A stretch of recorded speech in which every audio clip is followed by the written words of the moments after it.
Okay, we're ready. Okay.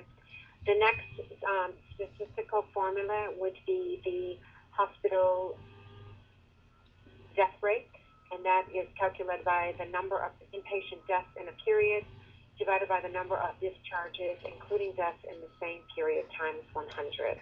And what And page are you on? I am on page 378, Mm-hmm. and it's problem number 40, Okay. and it's regarding the Happy Valley Hospital. Happy Valley Hospital discharged 6,069 adults and children and 45 newborns last year. A total of 1,648 adults, children, and 1,279 newborns were seen in the emergency department. Information on the deaths at Happy Valley last year is listed below. Use the data set to answer the next two questions. What is the gross hospital death rate at the Happy Valley Hospital last year?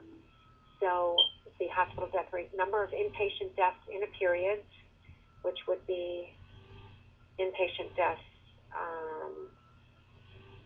I did two. So do you add all those numbers? 245 plus 105 plus, and you don't add the newborn. Is that correct? I'm believing so. See, total inpatients. Is 245 that And are how many deaths was it? um, 245 in under 48 hours and 105 over 48 hours. So it's 245 plus 105, Mm-hmm. which would be 350, and that's the number of inpatient deaths in a period divided by the number of discharges, including deaths in the same period, times 100. And the number of discharges were the 6,069. 6,069 divided by 350. Let me get my calculator.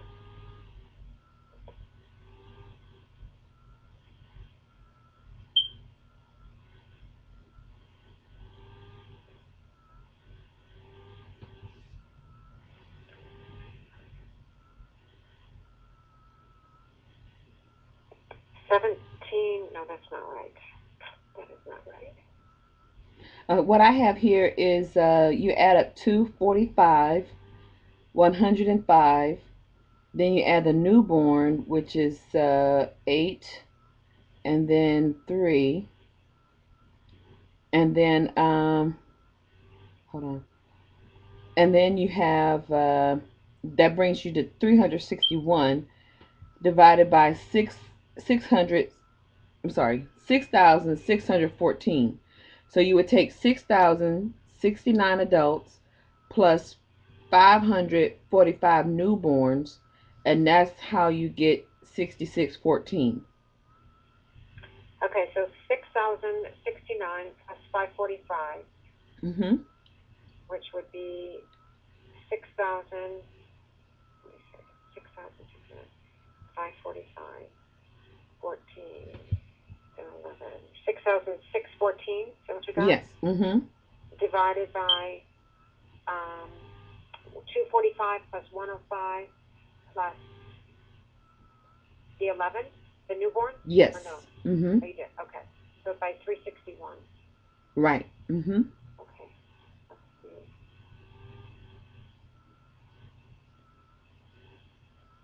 It's a good thing I'm not on YouTube. You should see the way my phone is like extending from the wall. I'm bent over the calculator. Six, six, six, 1, 4 divided by 360. And so the and you then you take 361 over 6,614, divide that, and then multiply by 100, and that should give you 5.5%. Yes, that's Mm-hmm. right. That's what I got. Yeah. So the answer is C, Mm-hmm. 5.5%. Yeah. Mm-hmm. Yeah. Okay. And the last one is the autopsy rate, and that is the total hospital autopsies divided by the total number of inpatient deaths whose bodies are available for hospital autopsy times 100. Now, I cannot, believe it or not, the only question that I see regarding an autopsy rate is question number 39. Okay. But it does not have, I can't find an autopsy example in this book. William Rebel was pronounced dead on arrival. The hospital pathologist performed an autopsy on Mr. Rebel's body. This statistical event could be counted in the net death rate, gross death rate, net autopsy rate, or hospital autopsy rate. Dead on arrival, the hospital. Well, it wouldn't be a hospital autopsy rate. Is that correct? I don't think. Yeah, it would be considered a hospital autopsy rate. It wouldn't. It would. Even though it was dead on arrival, and the patient necessarily didn't die inside the hospital. Right. Even though it wasn't, even though the patient didn't die in the hospital, but they brought him to the facility, which officiated the count of their death. Okay. Okay. All right. I'm trying to see if I can find any other hospital autopsy samples, but I can't find any. Unless you can see some. I'm trying to find it right quick. And if there's any of those questions that you want to go over that you see in this particular chapter, on chapter number 8, and health statistics and research, just let me know. I thought we could maybe go over some of the bars, types of statistical data on the bar charts, pie charts, just as a review for that. Oh, let's look at number 27. Okay. On page 374 in the 2009 PRG book. Okay. It says here, Mr. McDonaldson was admitted to your hospital at 10:45 p.m. on January 1st, 2008. Okay. He died at 4:22 a.m. on January 3rd, 2008. How many inpatient service days did Mr. Donaldson receive? Okay, now he came in January 1st, before midnight. So that's January 1st. That's one day right there. That's one day right there. Right. And then January 2nd is another day. It's another day. He died on 4:22 a.m. on January 3rd. So that's past midnight of January 2nd. So that's 3. Right. So it'll be 3. But they say in the book here, it says the correct answer is 2. 2. Let's see, why is it 2? The only thing I can think of is, well, January 1st, January 2nd, and from January 2nd at 10:45 to January 3rd at 4:22. I don't know. I got to look at that. Because they're counting it from a 24-hour basis. Right. So 10:45 from January 1st to January 2nd. At 10:45. January 2nd to January 3rd at 4:22. Or I'm sorry, at 10:45. But he didn't quite make it that long. Didn't quite. No. Right. So he died at 4:22. So then I guess it would be 2. Yeah. Let me just see. Let me review the answers.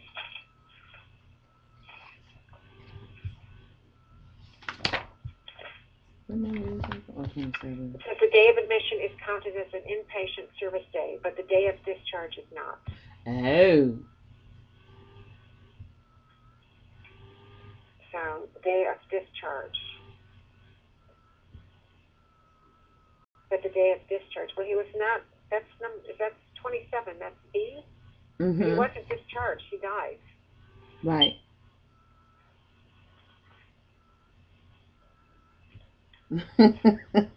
He died. Anyway, he discharged. Mr. Donaldson was admitted to your hospital at 10:45. 10:45. Yeah. January 1st is one day. One day, January 2nd and 2, 14. So it would be, I guess it would be 2. Yes. Yeah. Inpatient service days. How many days that he was in, the discharge day or the death day would be January 3rd. So inpatient service day would be the 2 days, January 1st to January 2nd. And then, the 3rd was the death day, I guess. Wouldn't be counted, right? Right.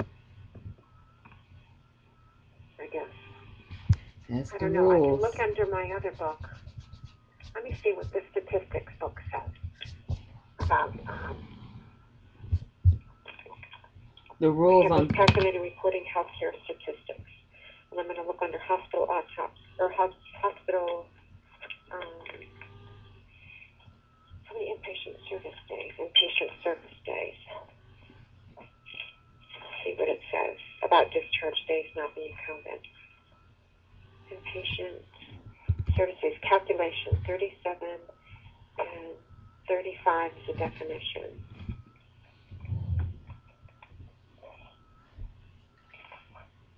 It says in-person service day is a unit of measure donating the services received by one patient in one 24-hour period.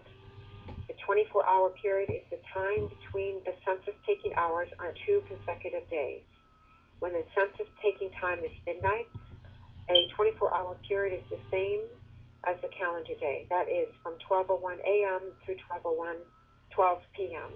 One inpatient service day is counted for each inpatient admission when a patient is admitted and discharged on the same day. That I know. That is between 2 successful census-taking hours. If this is not done, the credit for the services rendered to that patient is lost. There are a number of important issues concerning important inpatient service days. These include 1 unit of 1 service day is not usually divided or reported as a fraction of a day. A day of admission is counted as an inpatient service day, but the day of discharge is not. And the last is the days a patient does not occupy the bed due to leave of absence are excluded because he or she is not present at the census-taking hour. And then it also talks about when a patient or the physician believes the advantages of an absence from the facility outweigh the advantages of uninterrupted hospitalization, the hospital has the choice of discharging and then readmitting the patient or granting a leave of absence. Inpatient service days is the correct term to use for what is commonly referred to as the patient day, inpatient day, bed occupancy day, or census day. The operative word here is service. That is the number of patients who receive service on a particular day. So that's the reason why, because he didn't receive any service on January 3rd. So in inpatient, that's the key, is the inpatient service, is the day that the 2 days that he received service. So that's the reason why. Okay. Okay. Awesome. That explains it. That clarifies that. Yeah. Better. Awesome. Okay. Did you want to go over the mode, the median, and the mean? Yeah, if you want, I can review those. Those are always good for me. Let me just grab my, I'm going to look up what the glossary, I know the glossary of terms are, but in this statistic book. And I noticed on page 372, on page 22, page 370, number 17, Okay. they have good examples of mean and median. Okay. Yeah. Let's go over what the mean is. And the mean is the measure of central tendency that is determined by calculating the arithmetic average of the observations in a frequency distribution, which means, according to this, like number 17, it says the Fireside Hospital collected the following data on patients discharged on January 1st, 2008. Which measure of central tendency would be most affected by malarial